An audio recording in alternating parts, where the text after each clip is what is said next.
Virus COVID-19 yang sudah merenggut sekitar 38 nyawa sampai hari ini hari ke-20 ya, sejak diumumkan pertama kali oleh Bapak Jokowi, sudah 450 orang positif COVID-19 yang terdeteksi dan meninggal dunia 38. Innalillahi wa inna ilaihi rajiun. Dan salah satunya, kalau Anda tidak ingin terkena atau menjadi salah satu orang yang terjangkiti oleh COVID-19, mudah-mudahan kita nggak terjangkiti itu semua. Salah satunya adalah dengan social distancing. Dan apa itu social distancing, supaya teman-teman paham, dan ini video amat sangat penting, tolong disebarkan. Ya, kenapa? Karena banyak orang yang sampai sekarang masih kongko-kongko, padahal sudah puluhan orang meninggal dunia. Di Italia sudah ribuan orang. Kalau nggak pengen ribuan orang meninggal, lakukan social distancing seperti apa? Saksikan terus video berikut ini.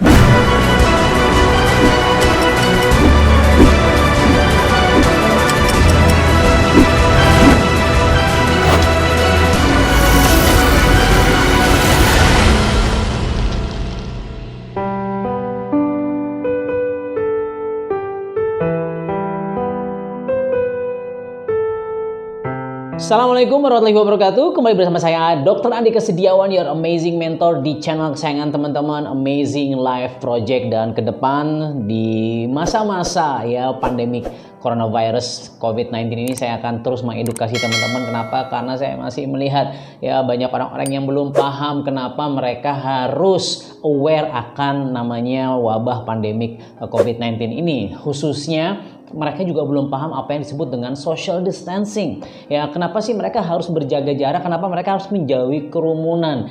Padahal sangat berbahaya ketika Anda melakukan kerumunan. So, banyak sekali orang yang akhirnya kayak kemarin, dengar nggak kejadian di Bogor ada sebuah seminar, ya ada sebuah kebaktian juga, ada seminar anti riba, seminar di gereja Bethel kalau nggak salah gitu ya. Ada dua, and then ada yang pulang ke Solo, ke Jogja, yang di Solo meninggal. Ya, ada 2 orang. Dan sekarang lagi dicari nih orang-orang siapa saja yang peserta seminar tersebut. Gara-gara berkerumun ya, virus ini yang droplet ya akhirnya bisa ngobrol, bersin, mungkin batuk di barang, di laptopnya, di tasnya nempel virusnya, dan kita tidak terasa, tidak sadar terhirup oleh saluran nafas kita. Boom. Itulah kenapa Anda kalau ingin terjauhi, tidak ingin terjangkiti oleh COVID-19, tidak ingin positif COVID-19, pastikan teman-teman lakukan social distancing. Nah, apa itu social distancing atau pembatasan sosial? Social distancing adalah meminimalisir kontak langsung antar manusia ya, atau menjaga jarak tertentu sekitar 1-2 meter, karena droplet ya tergantung ya, kalau bersinnya ya itu mungkin bisa jauh sekali ya. Tujuannya adalah mengurangi penularan virus karena terpapar droplet atau partikel air liur. Dan nanti di video yang lain saya akan bahas bahwa sekarang sudah dicurigai, disinyalir droplet ini diteliti ternyata bisa airborne. Oh my goodness, subhanallah, maha suci Allah. Ini akan semakin mengerikan kalau Anda nggak waspada. Ya, ini salah satu cara yang diyakini efektif mencegah lonjakan penyebaran virus. Salah satunya ketika terjadi pandemi influenza di Spanyol tahun 1918. Jadi kan sebenarnya ini sudah kejadian, sudah sering kali lah. Ini kan tipe ke-7 nih dari si coronavirus, si COVID-19 ini. Sebelumnya ada SARS, ada MERS, tahun 2002 itu SARS, 2011 itu MERS, dan banyak lah. Dan flu burung kemarin Anda juga mungkin avian influenza H1N1. Sekarang malah jadi seasonal flu. Nah, jadi ini sebenarnya memang sudah terbukti efektif, guys. So trust me, percaya bahwa kepada para peneliti yang sudah meneliti ini bisa memflatten the curve, bisa melandaikan kurva kesakitan. Ya, dan kenapa penting? Jika terjadi lonjakan kasus positif secara drastis, rumah sakit bisa kekurangan sarana dan tenaga medis untuk merawat pasien secara bersamaan. You tahu nggak? Ternyata, ya saya lihat dari tulisan-tulisan yang beredar, semoga ini tidak salah, semoga tidak benar maksud saya, tapi sepertinya benar. Ternyata di Indonesia itu untuk bed itu apa namanya, kasur ya, ranjang yang bisa merawat untuk intensif itu hanya 2.000 bed. Kebayang nggak? Cuma 2.000 bed, dan itu sudah 40%-nya itu sudah dipenuhi oleh orang-orang yang non-COVID-19. Sekarang kan sebelum mewabah ini kan sudah banyak orang yang sedang dirawat juga kan. Apakah karena diabetes, apakah karena penyakit stroke, apakah karena gagal ginjal, dan seterusnya. Dan can you imagine cuma 2.000-an bed, dan ini nggak cukup. Artinya kita harus mendukung, meredakan ya kurva lonjakan orang yang sakit. Dengan apa? Social distancing. Pasien yang tidak terkait wabah corona pun bisa terpengaruh ya. Jadi benar-benar karena kita kan nggak tahu, saya mungkin sehat-sehat aja alhamdulillah, tapi bisa jadi saya ini carrier, bisa jadi memang masih ada, bisa jadi ada virus positif dalam, bisa jadi ada virus COVID-19 dalam diri saya yang saya tidak sadari dan dia tidak berkembang menjadi sakit karena saya punya antibody, katakan alhamdulillah, katakan seperti itu. So far sejauh ini alhamdulillah sehat. Tapi ketika saya akhirnya muncrat, ketika saya ngomong, ya Anda jangan terlalu dekat dengan handphone atau layar gadget Anda ya, laptop Anda. Muncrat-muncrat nanti bisa tertular rabies. Enggak ya. Nah, jadi Anda harus tetap aware, Anda harus tetap curiga dengan orang-orang yang tampak sehat karena bisa jadi itu tetap membawa penyakit, membawa virus COVID-19. Anda yang sehat dan berusia muda itu bisa menyelamatkan nyawa seorang dengan social distancing, mengurangi resiko tertular atau menulari orang lain ya. Dan jadi Anda benar-benar apa ya, benar-benar kalau Anda bisa social distancing, Anda mengurung diri tanda kutip gitu ya, nanti kita bahas perlukah Anda mengurung diri, Anda memberi jarak dengan orang lain, artinya Anda menyelamatkan diri Anda satu, dan yang kedua Anda menyelamatkan diri orang lain. Bukankah itu sebuah pahala? Masya Allah. Dan tanpa intervensi kebijakan seperti social distancing, terjadi periode saat pasien ya, baik yang kasus corona atau penyakit lain tidak tertangani tenaga medis seperti di Italia. Jadi di Italia itu kejadiannya, ini bahasa kasarnya ya, dokter-dokter tenaga medis itu milih siapa yang mau diselamatkan karena udah nggak cukup guys. Rumah sakit udah penuh sekali. Sekarang nih ini belum puncak-puncaknya di Indonesia. Saya apa ya, teman-teman saya di WhatsApp grup yang isinya teman-teman dokter itu, waduh, luar biasa lah perjuangan mereka. Tapi yang jelas sekarang kalau Anda datang ke rumah sakit, jangan ya, bayangkan sekarang sudah mulai antri orang belum yang positif, tapi mereka mungkin panik, jangan-jangan gue sakit, jangan-jangan mereka anxiety, itu mereka memeriksakan diri dan ternyata bikin antrian sangat panjang. Dan artinya apa? Ruangan perawatan, ruangan ICU katakan, belum lagi kita bicara mesin ventilator. Oh my goodness ya, kayaknya kurang sekali Indonesia. So dengan intervensi kebijakan, wabah tetap terjadi tapi terkendali. Jadi goalsnya adalah wabah ini memang tidak bisa dihentikan tanda kutip ya, tapi kita bisa mengendalikan karena wabah sudah terlanjur seperti bola salju. Nah, kita bagaimana caranya untuk bisa melambatkan, menghambat guliran bola salju ini semakin besar. Wabah tetap terjadi tapi terkendali dan tidak menyebabkan korban jauh lebih banyak seperti di Singapura. Jadi Singapura, Korea Selatan, yaitu mereka berhasil untuk melakukan flatten the curve, benar-benar melakukan social distancing yang berhasil sehingga penyebarannya bahkan kalau di Wuhan sudah 0 cases sekarang ya. Pertanyaan berikutnya, apa saja bentuk social distancing ya? Anda bisa lakukan secara individu, bisa nanti di rumah atau di corporate seperti apa. Kita bahas yang pertama dilakukan secara individu ya. Menjauhi keramaian atau pertemuan massal. So please jangan lagi datang ke konser musik ya, ke kawinan. Sekarang sih kalau konser musik, keramaian, seminar-seminar, gathering-gathering, pertandingan bola, pertandingan basket sudah ditiadakan ya.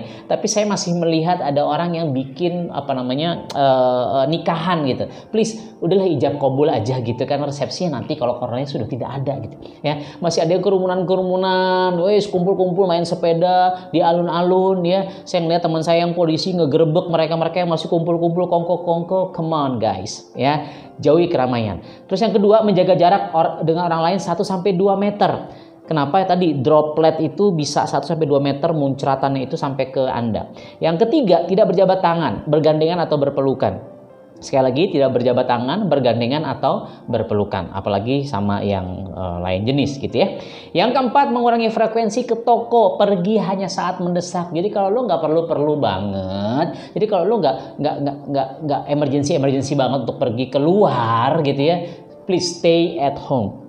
Kalaupun lo pesan makanan, Gojek misalnya, GoFood, GrabFood, ya pastikan lo abis ngambil cuci tangan, abis makan cuci tangan, pokoknya sering-sering cuci tangan.